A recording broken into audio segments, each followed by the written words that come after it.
სუბსტანცია, ესე იგი სული არ არის რაიმეს ნაკლებობა, ანუ ის არის თავისთავად. ანუ ვისით მომიდა, მაგალითად ჩვენ როდესაც ვამბობთ, რომ ადამიანი არის ბოროტი, ან ვახსენებთ ბოროტებას არ გააჩნია სუბსტანცია, ანუ არ არის თავისთავადი, ბოროტება არის სიკეთის ნაკლებობა. აი როგორც მაგალითად ნებისმიერი სიბნელე არის სინათლის ნაკლებობა. ხოლო სული არ არის არც არაფრის ნაკლებობა, არამედ სული არის თავისთავადი და განცალკევებული სხეულისგან. ამის მაგალითი ჩვენ ხვდებით, როდესაც ჩვენი ცხოვრების მანძილზე მრავლად ვაწყდებით, შეიძლება სამწუხაროდ ჩვენს ოჯახშიც ან სხვა გარემოცვაში გარდაცვლილ ადამიანს. უყურებთ მის სხეულს, რომელიც სრულიად უძრავია, სხეულს, რომელიც რამდენიმე წუთის წინ შეიძლება ლაპარაკობდა კიდეც, შეიძლება გვესაუბრებოდა კიდეც, მაგრამ ახლა სრულიად უძრავი დევს. რა არის მიზეზი ამისა? მიზეზი არის ის, რომ მისი სხეული დაპოვა სულმა. ანუ მთავარი მაწუხლებელი ადამიანის არის სული. და ერთადერთია ადამიანი, რომელსაც ღმერთმა შთაბერა სული. სული უკვდავი და სული ცხოველი. აი მაგალითად სამყაროში ყველაფერი არის შედგენილი მატერიისგან. აი ჩვენი სხეული შედგენილია სტიქიებისგან. ყველაფერი არის 4 უმთავრესი სტიქიისგან შედგენილი. ეს არის ცეცხლი, მიწა, ჰაერი და წყალი. ადამიანის სხეული შედგენილია აი ამ სტიქიებისგან. როდესაც ადამიანი გარდაიცვლება, მისი სხეული იწყებს ხსნადობას და ის სტიქიები, რომლისგანაც ადამიანის სხეული შექმნილია, ისევ და ისევ უბრუნდება სამყაროს.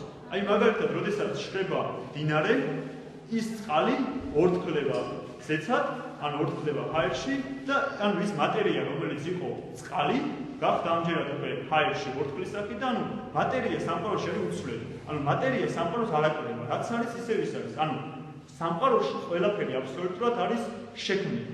ვერ მანახებთ ვერაფერს გარდა ღმერთისა და შემდგომ სულისა, რომელიც არ არის შედგენილი.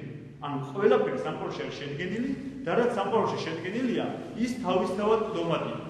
ანუ მაგალითად, ხე რაღაცა დროის მანძილზე გაიზრდება, მაგრამ შემდგომ იგი აუცილებლად გახდება რაღაცა პერიოდის შემდგომ, რამდენიმე წლის შემდგომ, ან შეიძლება საუკუნის შემდგომ, მაგრამ ხე აუცილებლად საბოლოოდ მაინც გახდება. ესე იგი, რო გახდება, შემდგომში შეიძლება დაიცვას, მაგრამ ის სტიქიები, ვისგანაც ხე იყო, ისევ ჰაერს უბრუნდება. ერთადერთი რომელიც არ ნადგურდება, არის სული. ანუ ერთადერთი რაც არის შეუდგენელი, არის სული ადამიანისა. აი, რადგან შეუდგენელია სული, ესე იგი ამით ჩვენ ვადასტურებთ იმას, რომ სული არის უკვდავი. რადგან ყველაფერი რაც არის სამყაროში ქმნილი, არის ექვემდებარება სიკვდილს.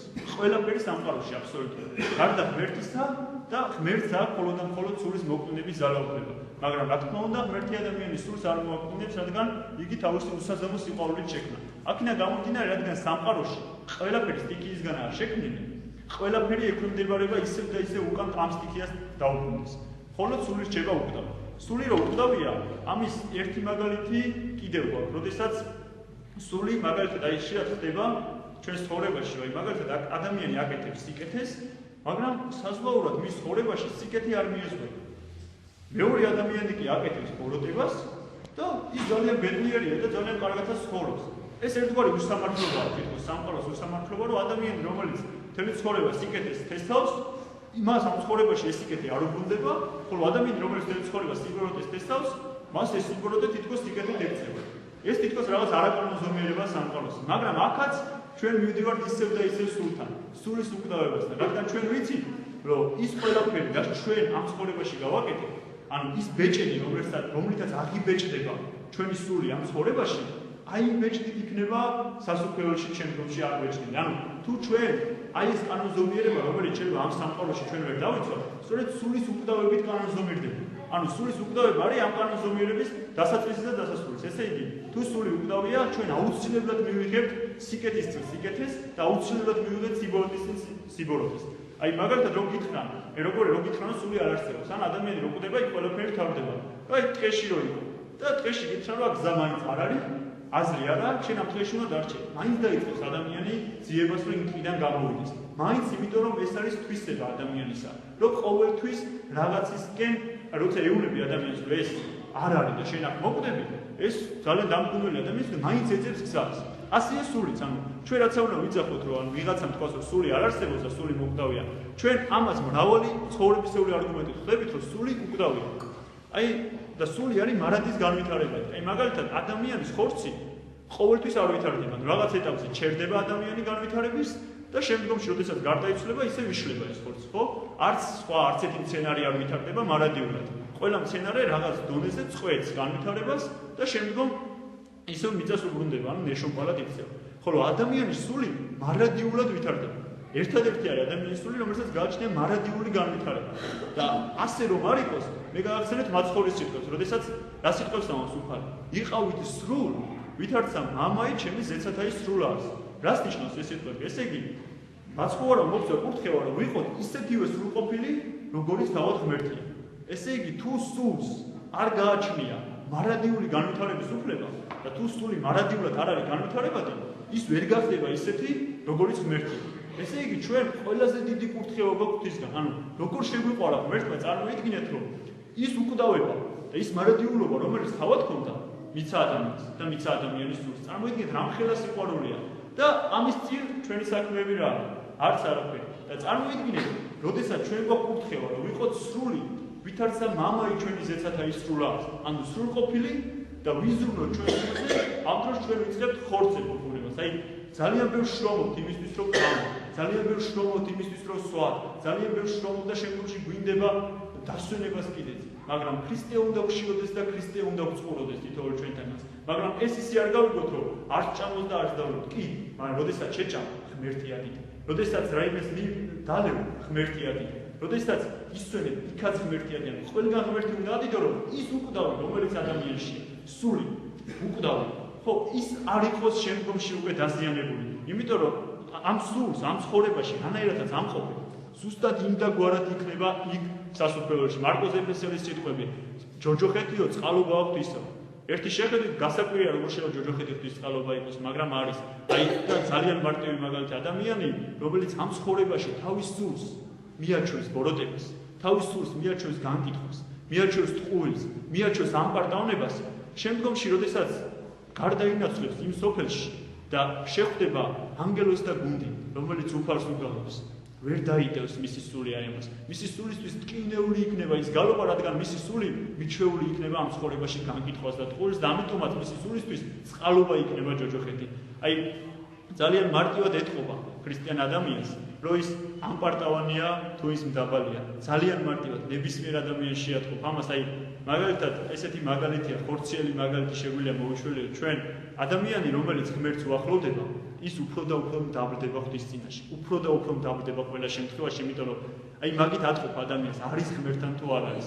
და რა არის ამის მაგალითი? აი მაგალითად, როდესაც ჩვენ შეიძლება ველაპარაკებოდეთ ჩვენს მეგობარს, ან ჩვენს მეზობელს, ან ჩვენს ახლობელს, მეტად თამამად ლაპარაკობთ. და შეგვიძლია ისეთი რაღაცაც უთხრათ, რომ სხვას არ უთხრათ და მეტად თამამად ვეთქვით ჩვენს ახლობელს, ჩვენს მეგობარს, ჩვენს მეზობელს. მაგრამ ჩვენ რო დავდგეთ აი ამ ჩვენი სოფლის თავის წინაშე, იქ ცოტა მოკრძალებით ვიდგებით და ისე თამამად რაღაცებსაც ვერ ვეთქვით. ოდნავ წინ ვავით. შემდგომში უკვე რაიონის მთავართან რომ მივიდეთ, იქ იმაზე უფრო ნაკლებად თამამად ვიყავით, ვიდრე უცებ და უფრო მორიდებით ვიქნებით. ხოლო ქვეყნის მეთაურთან რომ მიგვიყვანოთ, იქ საერთოდ უფრო ჭუმად ვიქნებით და ალბათ კუთხეშიც დავდგებით და ხმასაც არ ამოვიდა. იმიტომ რომ ქვეყნის მეთაურია. ესე იგი, რაც უფრო მიწიერად არის, წარმოიდგინეთ, მიწიერ საფეხურზე, რაც უფრო მაღალ იერარქთან, ასე ვთქვათ, რაც უფრო მაღალი წოდების ადამიანთან მიდიხარ, მით უფრო გაკლდება სითამამი, ანუ მით უფრო მდაბლდება. და წარმოიდგინეთ, ადამიანი, რომელიც ღმერთთან მიდის, ანუ ღმერთს უტოლდება, ღმერთთან უნდა რომ მივიდეს და ღმერთს მიიახლება, მით უფრო მდაბლდება, რადგან ღმერთის დიდებულების წინაშე, რაც უფრო იახლება ღმერთის დიდებულებას, მისი სიმცირე უფრო მეტად ჩანს. ანუ რაც უფრო ღმერთს მიახლები, მით უფრო მდაბლდება. ამიტომ იყო წინამამები რომ ამბობდნენ, რომ ტვერიდანაც არის, მე არაფერი არ ვარ ღვთის წინაშე, ისინი მართლა გრძნობდნენ, რომ არაფერი უყვნენ ღვთის წინაშე, იმიტომ რომ ღმერთთან იყვნენ და უყურებდნენ ღმერთს და მის დიდებულებას და ისინი მართლა არაფერი იყვნენ ღვთის წინაშე. ამიტომ რადგან ჩვენ თქვით, რომ ჩვენი სული მკვდავია, აუცილებელია ვიზრუნოთ ამ სულზე და არ გადავყვეთ ხორცს, რომელიც აუცილებლად გაიხსნება. ხორცს, რომელიც აუცილებლად დაიშლება, აუცილებლად შეუერთდება იმ სტიქიებს, რომლისგანაც ის არის შექმნილი, ხოლო სული მარადიულად არჩება სასუფეველში და სული მარადიულად იქნება სამყაროში. ამიტომ რაჯობს, რამდენიმე წლის მანძილზე ჩვენ ხორცზე ვიზრუნოთ, რამდენიმე წლის მანძილზე ჩვენ ამ ხორცს გადავყვეთ და შემდგომში, აი, ჩვენს თვალწინაც ხო უამრავი ადამიანი მიდის ამ ქვეყნიდან და ხო ხვდებით რომ ძალიან პატარაა ცხოვრება, ანუ სიცოცხლის უკანასკნელ წამს შეიძლება ერთ წამშიც კი ჩაეტიოს თელი შენი ცხოვრება, თვალი რომ მოვავლო ყველაფერს სიკვდილის წინაშე და ხო ხვდებით რომ ძალიან მცირეა ცხოვრება. იმასაც ხო ხვდებით რომ ჩვენც აუცილებლად წავალთ. იმასაც ხო ხვდებით რომ ის ხორცი რომელსაც ერთ დროს ფუფუნებით ვავსებდით, ძვირფასის სამკაულებით ვამდიდრებდით, დღეს უკვე არაფრის მომცემია, დღეს უკვე უსულოდ და უგვანოდ დებს და სული რომელსაც არაფერს უკეთებდით, სად დარჩა? დარჩა ბოროტებაში, დარჩა გაყინული, რადგან მოაკვდა სითბოს და მოაკვდა იმ ზეს, რომელსაც ქრისტე ქვია, ხო? ყველა ადამიანი ღმერთი არავის არ ტოვებს. ადამიანი ტოვებს თავად ღმერთს. აი მაგალითად, როდესაც ადამიანი მზეს შორტები თავისთავად გაიჩინები და თავისთავად შეგცილდება. მაგრამ როდესაც მზესთან მიხვალ, გაწყვეტი, მაგრამ მზე მარადიულად არის. თავარია შენ მიხვი, დაშორდები გაიყინები, მიხვალ გაწყვეტი. ასია უფალიც, უფალი ყველა ადამიანთან არის, მაგრამ ზოგიერთი ადამიანი ტოვებს ღმერთს და შორდება უფალს და იყინება. ამიტომ ნებისმიერი ჩვენი გადაწყვეტილება, ნებისმიერი ჩვენი ცხოვრების ნაბიჯი უნდა იყოს ის, რომ და გვახსოვდეს ყოველთვის, რომ ჩვენი სული უკდავია. აი ამ სახარებაში ესეთი სიტყვებია, მაცხოვარი ამბობს, როდესაც მაცხოვარს ერთ-ერთი დედაკაცი ეუბნება, ნეტარ არის მუცელი, რომელმაც გიტვირთა შენ და ძუძუმი რომელთაც წოვდი და შემდგომში მაცხოვარი რა სიტყვებს ეუბნება, არამედ ნეტარ არიან, რომელთა ისმინოს სიტყვა ღვთისა და დაიმარხონ იგი. რაც ნიშნავს, ესე იგი, ნეტარია ის მუცელი, რომელმაც უფალი იტვირთა და ის ძუძუ, რომელიც წოვდა უფალი, ანუ დედაღვთისმშობელი ნეტარია და მსგავს ნეტარებაში იქნება ის ადამიანი, ვინც დაიმარხავს ღვთის სიტყვას, მოისმენს და დაიმარხავს. რა არის ღვთის სიტყვის დამარხვა? არის ის, რომ მარადიულად გახსოვდეს ღმერთი. ანუ შეიძლება ადამიანს მოატყუო, შეიძლება ადამიანს რაღაც გამოაპარო, მაგრამ ღმერთს ვერაფერს ვერ გამოაპარო და როცა გახსოვს მარადიულად ღმერთი, რომ გახსოვს, რომ აი ხლა მე რომ ამას ვაკეთებ, ღმერთი მიხურებს, ეს არის მარადიული დამარხვა შენ გულში ღვთის მახსოვრობის და ნეტარი იქნები თუ ცხოვრებით იცხოვრებს სიცოცხლის უკანასკნელ წამამდე.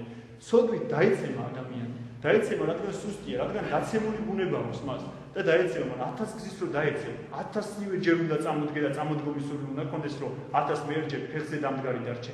არ არსებობს ადამიანი, რომელმაც არ შესწოდეს, მაგრამ არ არსებობს ცოდვა, რომელიც ღვთის სიყვარულზე დიდი იქნება. ამიტომ თითოეულმა ჩვენთაგანმა ვიზრუნოთ იმაზე, რაც მარადიულია და არ გადავყვეთ მას ეს ზრუნვას, რაც ისედაც წარმავალია და ისედაც ხრწნადია. ღმერთმა დაგვრეცოთ, ღმერთმა გაგახაროთ და თუ რაიმე კითხვები გაქვთ, ყველა კითხოს.